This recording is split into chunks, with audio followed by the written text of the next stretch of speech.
Hello everyone, True Northers world and everyone else. If you recall, in the month of May,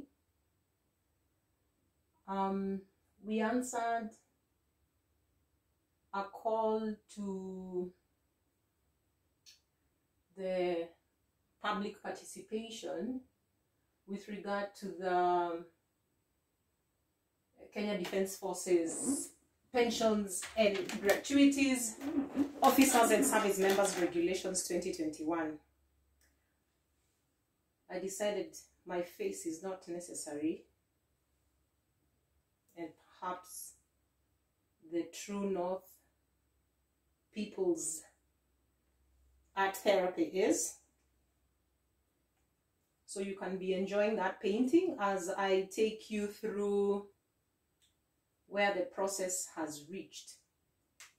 So since May, we got a response from the Kenya Defence Forces through the Public Affairs Department or on a letter that was done on the 30th of July.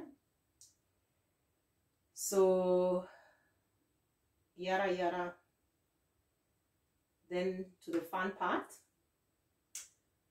You recommended the amendment of Regulation 42 to ensure that the timeline of 90 days of payment of pensions and gratuities set in the Regulation 45 is adhered to. So, action. Regulation 42F added to read the procedures and processes to achieve efficiently and effectiveness in the administration of claims. Remember, I told you, I think it took me about maybe 8 months before I got my pension. So yeah, I mean, it doesn't even say what is to happen if you don't get your pension within those 90 days. So your guess is as good as mine.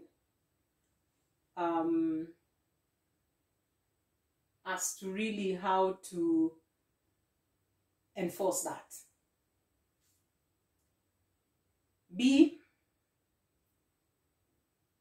it reads, you recommended amendment to Schedule Part E because PTSD requires special mention owing to its prevalence. Now guys, this is huge. Like, you have no idea how big this is. So here is the action that they've taken. Part E, para 54, amended to include the prescription, including post-traumatic stress disorder. Do you understand how big that is? Like, now we have PTSD being measured in terms of compensation as an evaluated as a disability to be made. Oh my gosh. This is such a milestone, you have no idea. C reads, you note that Regulation 2 and Regulation 48, when read together, remove the option for officers and service members the right to choose to either be paid pension gratuity / under the outgoing regulations. So it says no action. No amendment, as pension is determined by base salary at point of retirement or exit. Amendments made should not alter computed pension. D reads, you note that Regulation 4 does not state that pension is to be a charge of the consolidated fund. So it says no action. You can't charge pension to the CF, which is Consolidated Fund, through Regulations Section 244 of the Kenya Defence Forces Act also addresses this concern. Pension to be paid same way salaries are paid without such a provision in the Kenya Defence Forces Act. Okay. E, you recommended removal of Regulation 6 as Defence Council has no duty or right to deny anyone pension or gratuity. And you remember this was such a big deal it is still such a big deal. And then the action that they've taken, it says pension is non-contributory. That's what it reads. F says you recommended limitation of 5 years in Regulation 12 be amended for payment of widow and widower pension and to be paid for life. Now, you know the conversation we've had about this, about how, you know, young these widows are, how young their children are, and winding up support for them in terms of pension and even medical cover within 5 years really doesn't serve them, because even within those 5 years, there is no action that is being taken to ensure that they can be able to sustain themselves. So the action that has been taken here is that this has financial implications and Treasury declined. Okay? Treasury declined. G, you recommended redrafting of Regulation 19, 1A and B, and so the action they've taken is that they've redrafted it. You recommended periodic reviews and cost of living allowance to be reinstated as existed in 1980 and 2017 regulation. The action that they took is amendment done and periodic reviews clause integrated. Changes for cost of living allowance declined by Treasury to be revisited in the next review.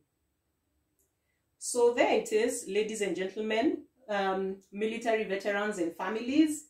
As you can see, the decision is sort of made from a multi-departmental,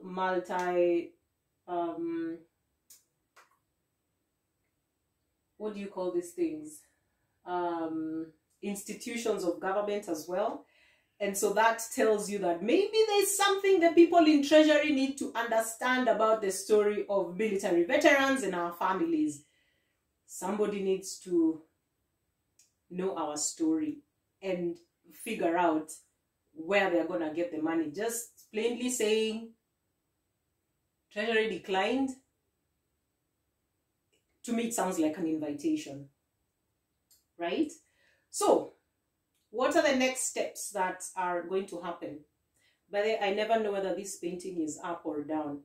And I guess this is the thing about post-traumatic stress disorder. You don't even know whether which reality you're even living, whether it's day or night. So, I mean, this art is just representative of what PTSD actually does, especially this that is, you know, based on war experiences.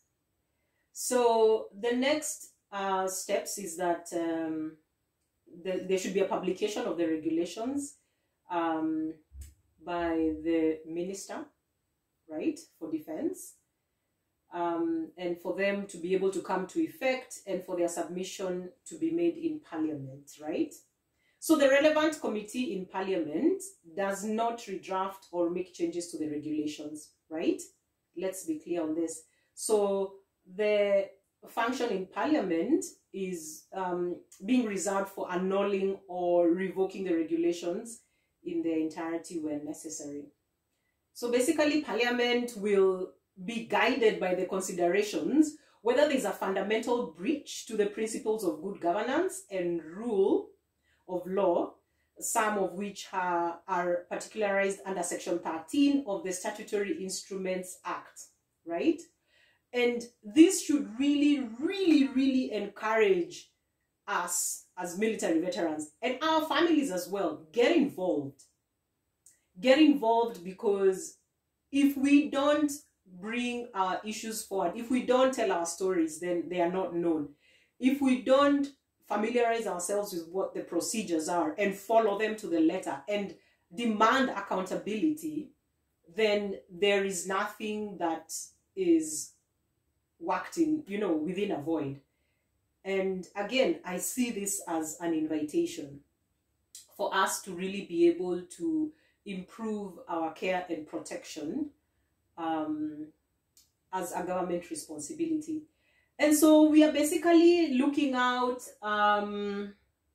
for the publication of the regulations in the Kenya Gazette, of course, done by the government printers. But yeah, essentially, that is all about that. And congratulations to all the other military veterans who made a submission, and congratulations to everybody else who has been following this process. And I hope everybody else is encouraged to just put their flesh in the game and get involved.